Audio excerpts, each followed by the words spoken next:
The ocean, once seen as the planet's stabilizer, is now turning into its most volatile and dangerous force. As it absorbs over 90% of the excess heat from human emissions, the sea has become a ticking time bomb of stored energy. When that energy is released suddenly through disrupted circulation or feedback loops, it doesn't stay in the water. It climbs into the air, alters weather systems, poisons food supplies, and destabilizes ecosystems that humans depend on. The consequences will not unfold in a single burst, but across decades, a devastating timeline that begins now and that will continue to shape global health long after anyone alive today is gone. Ocean heat has already rewritten the future of human survival, and the medical and social effects will arrive in distinct, overlapping waves, each more punishing than the last. In the short term, the most visible impacts are those that come suddenly and violently. When warm ocean currents fuel heat domes and marine heat waves, they unleash episodes of unbearable temperature on land. Within days, hospitals fill with victims of heat exhaustion, kidney failure, and heart strain. Emergency rooms run out of beds, power grids fail, and urban populations, especially the elderly, children, and outdoor workers, succumb to the heat that their bodies can no longer regulate. These are not far-off predictions. They are already happening. During the European heat wave of 2022, tens of thousands died. In parts of South Asia, wet bulb temperatures have reached levels where even resting in the shade is fatal. Coastal cities experience humidity so high that sweat cannot evaporate, and the air feels like a boiling fog pressing against the skin. At the same time, toxic algal blooms spread through overheated waters, contaminating seafood and drinking supplies, causing outbreaks of diarrhea, vomiting, and neurological illness. Vector-borne diseases like dengue and malaria accelerate their spread as warmer, wetter conditions create perfect breeding grounds. The short-term phase is the phase of shock, immediate, visible, and deadly, but it is only the beginning. As the timeline moves into the medium term, the crisis deepens and diversifies. Ocean-driven climate instability begins to undermine the foundation of human nutrition. Fish stocks collapse as species migrate toward cooler waters or die in oxygen-depleted zones. Coral reefs, which sustain hundreds of millions of people through fisheries, vanish beneath waves of bleaching and acidification. Coastal farming communities find their soils salinized by rising seas and erratic rainfall. The result is a slow-motion catastrophe of malnutrition. Protein shortages increase anemia, stunting, and immune suppression in children. Food insecurity drives migration, pushing millions toward already overcrowded urban centers, where sanitation collapses under the weight of poverty and heat.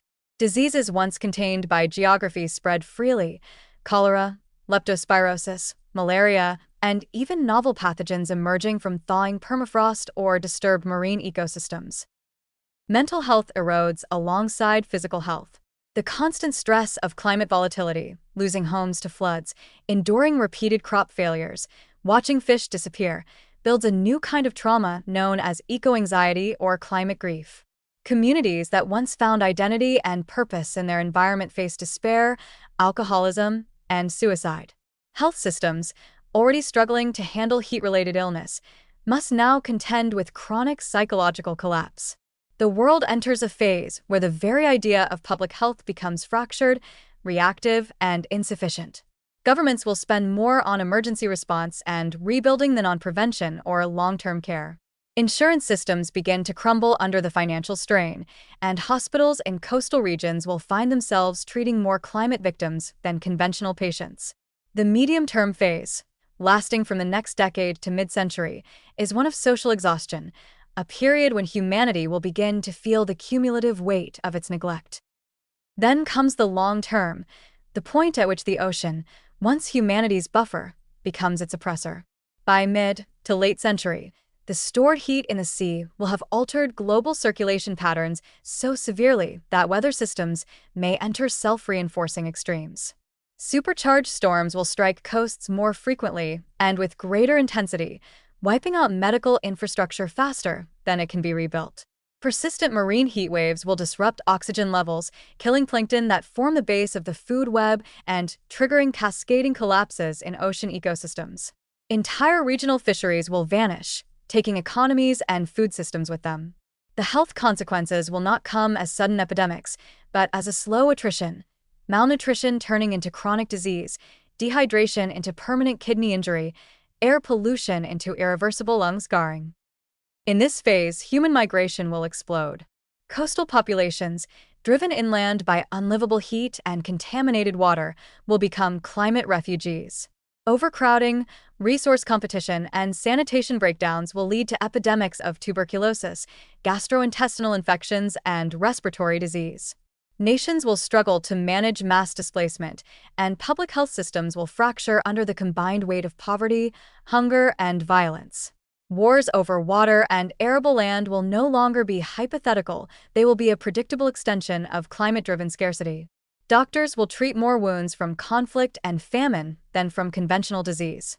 The global health order will collapse into regional triage zones where survival, not well-being, is the standard.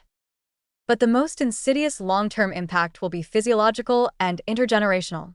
Constant heat stress will rewire human biology. Studies already suggest that extreme temperatures during pregnancy lead to lower birth weights, premature delivery, and lifelong cognitive impairment.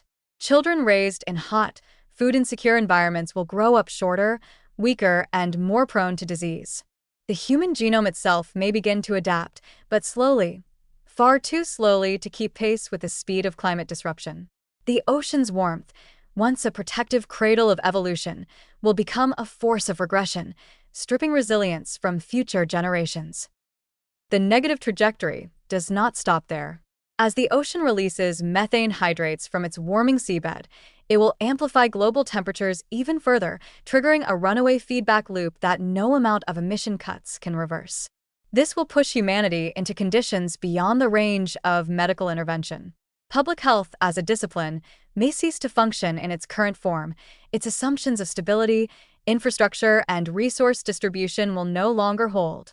The future physician will be less a healer and more a triage officer in a permanently overheated world. This is not alarmism, it is biology and physics unfolding together. Each decade will bring a new phase of illness.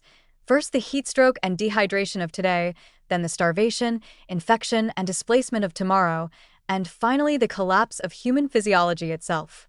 The timeline of ocean heat's impact on health is, in essence, a map of civilization's decline if current trends continue.